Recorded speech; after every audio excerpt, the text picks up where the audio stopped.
दोस्तों, अभी हम आपको लगातार बिहार की कहानी सुना रहे हैं और इस वक्त बिहार के सबसे बड़े राजनीतिक परिवार में भूचाल मचा हुआ है। जैसे ही लालू यादव के बड़े बेटे तेज प्रताप यादव की दूसरी शादी की खबर सार्वजनिक हुई, वैसे ही लालू यादव ने उसे पार्टी और परिवार से बाहर निकाल दिया। लेकिन क्या यही काम अगर तेजस्वी यादव ने किया होता तो लालू यादव उनके साथ भी वैसा ही सलूक करते?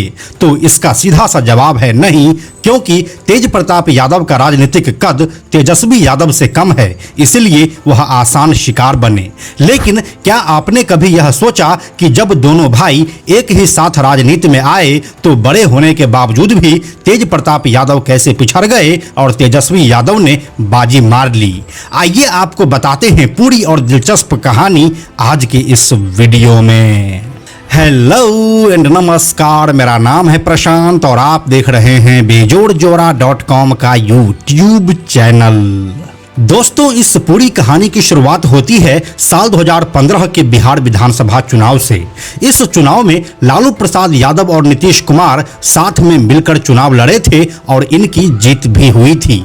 इस जीत के बाद नीतीश कुमार बिहार के मुख्यमंत्री बनते हैं और जब उप मुख्यमंत्री बनाने की बात आती है तब लालू यादव अपने छोटे बेटे तेजस्वी यादव को आगे कर देते हैं। इससे यह साफ हो चुका था कि लालू यादव अपनी राजनीतिक विरासत अपने बड़े बेटे तेज प्रताप यादव को नहीं बल्कि छोटे बेटे तेजस्वी यादव को सौंपना चाहते हैं। लेकिन इसकी क्या वजह हो सकती थी, इसके बारे में हमें शायद अब पता चल रहा है।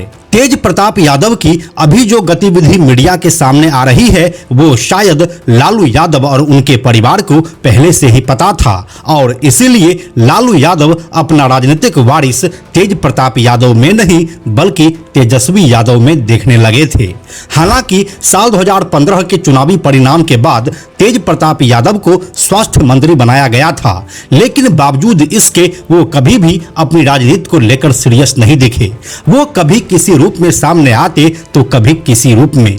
पार्टी के अंदर भी सीनियर नेताओं की वह इज्जत नहीं करते थे और सभी के ऊपर अपना शासन चलाना चाहते थे। इस बात को पार्टी के अंदर के कई नेता जैसे कि जगदानंद सिंह, रघुवंश प्रसाद सिंह और शिवानंद तिवारी जैसे लोग उसे नापसंद करने लगे। इस दौरान लालू यादव खुद जेल में रहे और तेजस्वी यादव इस पार्टी को जैसे तैसे चलाते रहे। इस दौरान पार्टी के अंदर तेज प्रताप ठीक वैसे ही बिहेव कर रहे थे जैसी पार्टी उसकी जागीर हो और इसी वजह से पार्टी में उसकी पूछ कम होने लगी।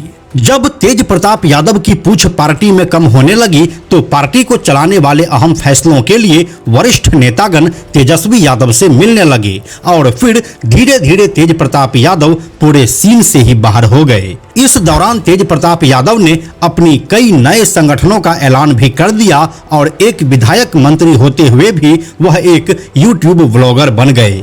जाहिर सी बात है, इस चीज को पॉलिटिक्स के लिहाज से सीरियस नहीं माना जाएगा और यहीं पर तेजस्वी यादव आगे निकलते चले गए। भले ही लोग आज तेजस्वी यादव को नौवीं फेल कहे या उनके अंदर विजन की कमी बताए, लेकिन एक सच्चाई है जो मानना ही होगा कि पार्टी को बचाने में उनका एक अहम योगदान रहा है। समय समय पर लालू यादव भी जेल से बाहर आते रहे और इस दौरान भी वह तेजस्वी यादव को आगे बढ़ाते रहे। इस दौरान पूरे सीन से तेज प्रताप यादव गायब रहे। फिर लालू यादव के जेल में रहने के दौरान आरजेडी ने तेजस्वी यादव के नेतृत्व में साल 2020 का बिहार विधानसभा चुनाव लड़ा। इस चुनाव में आरजेडी, जेडीयू और बीजेपी गठबंधन के खिलाफ चुनाव लड़ रही थी।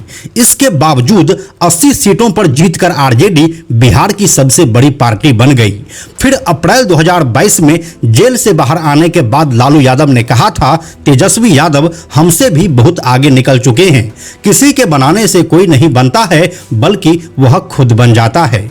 इस बयान के करीब 6 महीने बाद 11 अक्टूबर 2022 को राजद का 2 दिवसीय सम्मेलन दिल्ली में हुआ और इसमें 2 अहम प्रस्ताव पास हुए। नंबर 1, आरजेडी के नीतिगत और महत्वपूर्ण मामलों में सिर्फ तेजस्वी यादव ही बोलेंगे और दूसरा, भविष्य में पार्टी के नाम, चुनाव चिन्ह और टिकट बंटवारे पर अहम फैसले सिर्फ लालू यादव और तेजस्वी यादव ही लेंगे। दोस्तों, इन दो फैसलों से साफ हो गया था कि लालू यादव ने एक तरह से पार्टी की कमान और अपनी राजनीतिक विरासत तेजस्वी यादव को सौंप दी है। इसके बाद 18 जनवरी 2025 को पटना के एक प्राइवेट होटल में आयोजित पार्टी की राष्ट्रीय कार्यकारिणी की बैठक में तेजस्वी यादव को वो सभी शक्तियां दे दी गई जो लालू यादव के पास थी।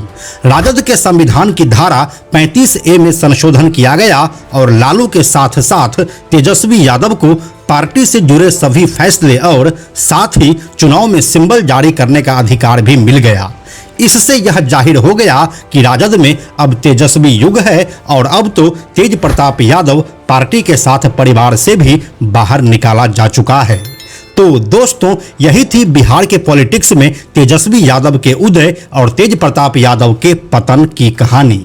बाकी आप इस कहानी से कितना सहमत या असहमत है हमें कमेंट में लिखकर बताइए। हम जल्दी मिलते हैं आपसे एक और नए वीडियो के साथ में हम आपको यह भी बताते चलें कि आप में से 97% ऐसे लोग हैं जो हमारे वीडियोस को देखते तो हैं लेकिन हमारे चैनल को सब्सक्राइब नहीं करते हैं।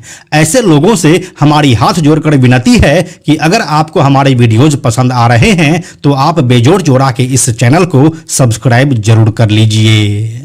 साथ ही बेजोड़ जोड़ा नाम से हमारा एक एक्स अकाउंट है यानी कि ट्विटर अकाउंट है, आप उसे भी फॉलो जरूर कीजिए। यह वीडियो अगर आपको पसंद आया तो इसे लाइक और शेयर जरूर करें। आने वाले वीडियोस के लिए बेजोड़ जोड़ा को सब्सक्राइब करके बेल आइकन को टच करना ना भूलें। Thank you so much.